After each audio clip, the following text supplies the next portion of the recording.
날마다 쓰는 나의 신앙일기 TV 데일리 큐티 나무향기입니다. 오늘은 10월 21일 금요일입니다. 오늘 함께 큐티할 성경 본문은 사도행전 11장 1절에서 10절입니다.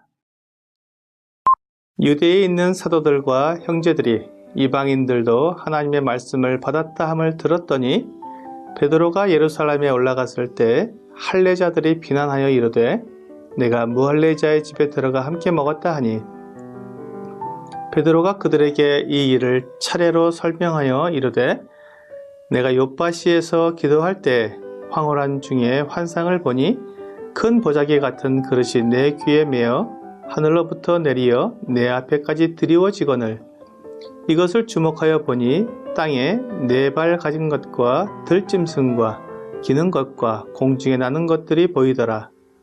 또 들으니 소리 있어 내게 이르되 베드로야 일어나 잡아먹으라 하거늘 내가 이르되 주님 그럴 수 없나이다.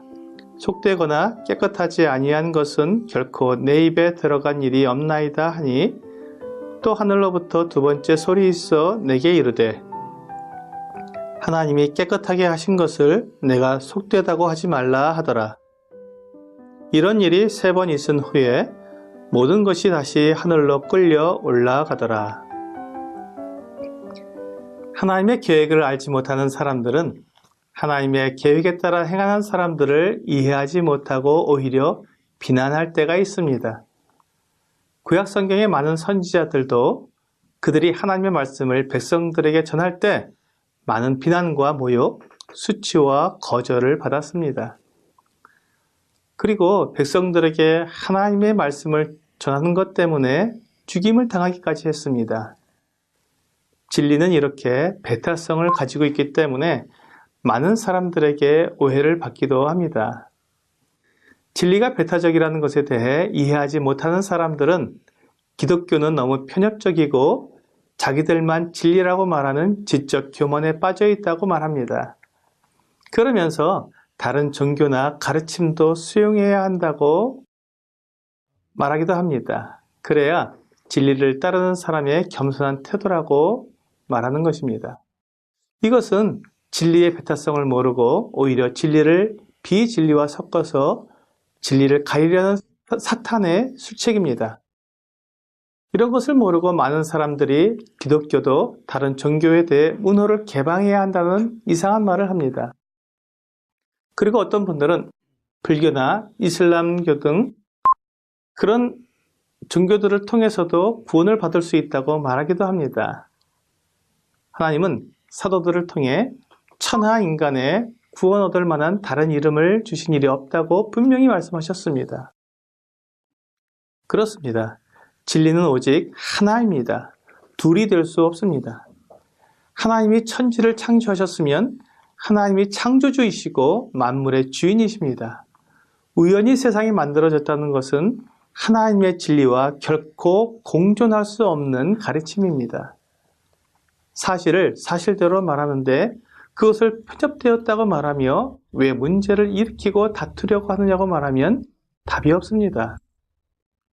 내 아버지를 아버지라고 말하고 다른 사람은 내 아버지가 아니라고 말하는 것은 잘못된 것이 아니고 편협된 것도 아니고 싸우는 것이 결코 아닙니다.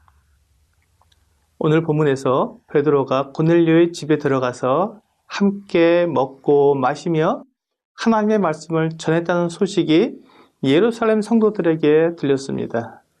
그러자 예루살렘과 온 유대와 사마리아와 땅끝까지 이르러 복음을 전하고 이방인들도 유대인처럼 구원을 받아 한 몸을 이루게 된다는 것을 알지 못하는 사람들이 베드로를 비난했습니다. 그들은 아직도 유대인들만이 하나님의 말씀을 듣고 하나님의 백성이 된다는 그런 영적 교만에 빠져 있었던 것입니다. 그래서 베드로가 유대인으로서 어떻게 이방인의 집에 들어가 교제를 할 수 있느냐고 비난한 것입니다. 그런데 그런 비난을 받은 베드로는 조금도 당황하지 않고 차분한 마음으로 그들에게 설명해 주었습니다. 베드로가 그렇게 할 수 있었던 이유는 그도 성령님의 도우심이 없었다면 그들과 똑같은 생각과 판단을 할 수밖에 없었기 때문입니다. 베드로는 그들이 자기를 비난할 것을 예상하고 있었을 것입니다. 그래서 베드로는 자기가 경험한 것을 하나하나 이야기해 주었습니다. 그는 하나님께서 이방인들을 용납하시고 유대인들과 동일하게 믿음으로 구원하신다는 사실을 그 보자기에 담긴 부정한 동물들의 환상을 통해 분명하게 알게 되었습니다.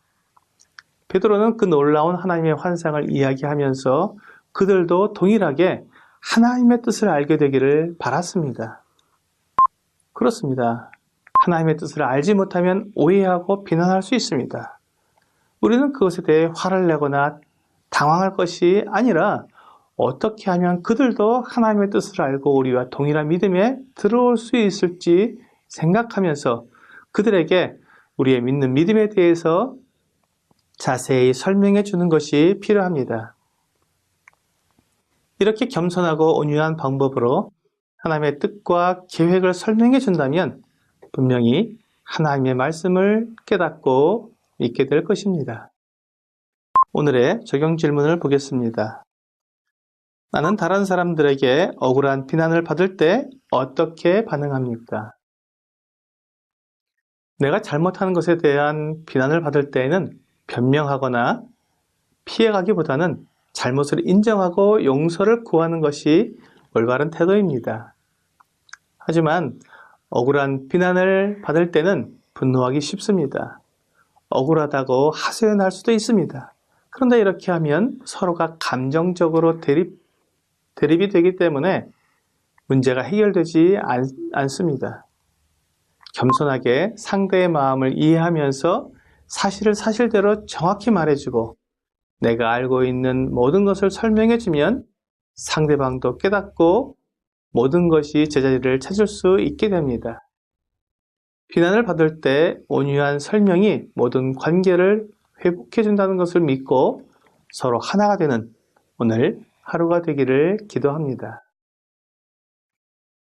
TV 데일리 큐티 나무 향기는 성경을 읽고 날마다 나의 신앙일기를 쓰면서 믿음이 성장하도록 돕는 큐티 시간입니다.